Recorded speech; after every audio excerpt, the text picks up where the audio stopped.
What's up Guardians, it's the ModFather66 back again with another Destiny 2 video, and today we're talking about the Altar of Sorrows.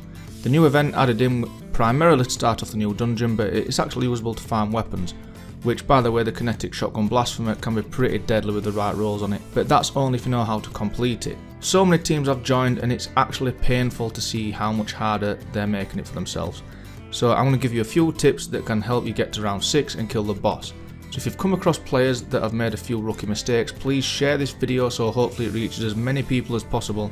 And if this video helps you out, please do me a favour and leave a like rating down below, and if you're new to the channel, please don't forget to hit that subscribe button and maybe ring the bell to stay up to date with all my future content. So first things first, I would highly recommend going into Sorrows Harbour in a fire team of 3 just to make things easier on yourself. I'd advise starting up the event when you have a minimum of 5 people in the area, or you could just start with 4 and hope that a couple of people come along later to help out. It doesn't really matter too much in the first waves, but in the boss fight the more guardians you have the better. 5 I would say is a bare minimum for the boss fight. Now the event itself is very simple. You have a big ball thing where enemies spawn out of, and you have an altar you have to stop them getting to. Now repeat that after me. You have an altar you have to stop them getting to. Now I don't mean to sound condescending, but this is the biggest tip that I can give you guys. Push them at their spawn point. In an ideal situation, all the guardians would be stood around the enemy spawn point and melting the nightmares as soon as they spawn. Too many times have rounds been lost because players stand round their defense altar and wait for enemies to come to them. By doing this, you're already losing 90% of the battle. You're giving them ground that they don't need. So please guys, just for your sake, apply pressure at their spawn point. Now the first 2 waves are just as simple as that. Enemies spawn at the start and make their way to the altar and you have to stop them. Waves 3, 4 and 5 however, there's a little something extra in there. Between nightmares spawning, wizards will spawn with immune shields on them. Now don't worry, nightmares won't spawn while these are up and they won't move towards the altar either. But the only way to kill them is with a hive sword. You'll see the sword bearer knights walking around and they're not so tough to kill, so just drop them and attack the wizards once you've picked up their sword. It's worth noting as well that the sword isn't required to actually kill the wizard, but just to take its shield off. So if you see someone with a sword rushing a wizard, don't just leave him to it, focus fire on the wizard and give them a hand, because up close those wizards can be pretty deadly. Or if you happen to have a sword and you see someone else running towards a wizard with one also, go team smash them. 2 swords is obviously going to be more effective than 1. Also in waves 4 and 5, nightmares will spawn from different locations around you, so once you've killed one, just take a quick look around and see if one is spawning at a different place.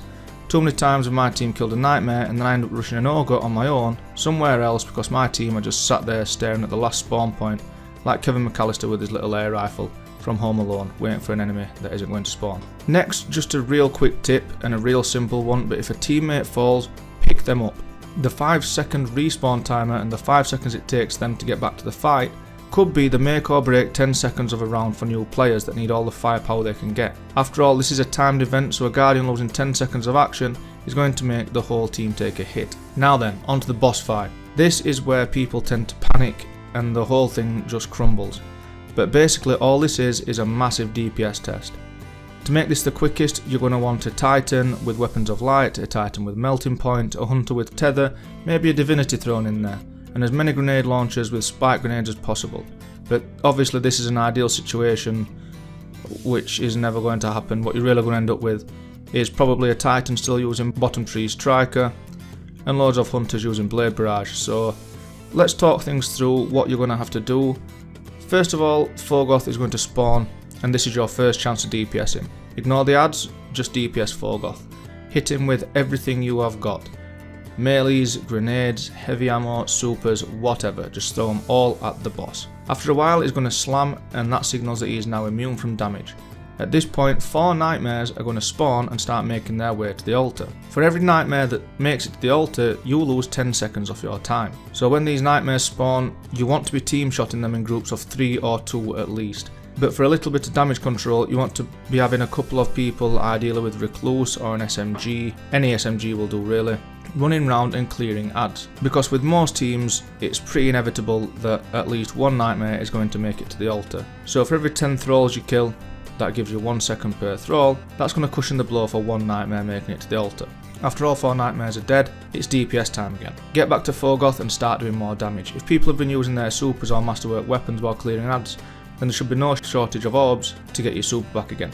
So just unload anything and everything you can until he dies like the little nightmare bitch that he is. My recommended loadout to optimise yourself for this event is a kinetic grenade launcher, ideally with spike grenades like Mountaintop or a well-rolled Malicious Birthright, Recluse or any other rapid firing SMG, and in the heavy this is completely my preference, but I use Thunderlord. The amount of ammo you get from one heavy ammo brick is just too good to pass up, other than just getting one rocket or grenade for a grenade launcher. It does decent damage against the nightmares and it's awesome for frag clearing. So that does it for this video, Guardians. As I mentioned before, if this video has helped you out, please leave a like rating down below, and if there's any tips you'd like to add, please leave them down in the comments for everyone else to see. And if you're new to the channel, why not do your old mate Modfather a favour and subscribe for more future content. But as always, Guardians, I hope you all have a great day, and I'll see you all on the next one.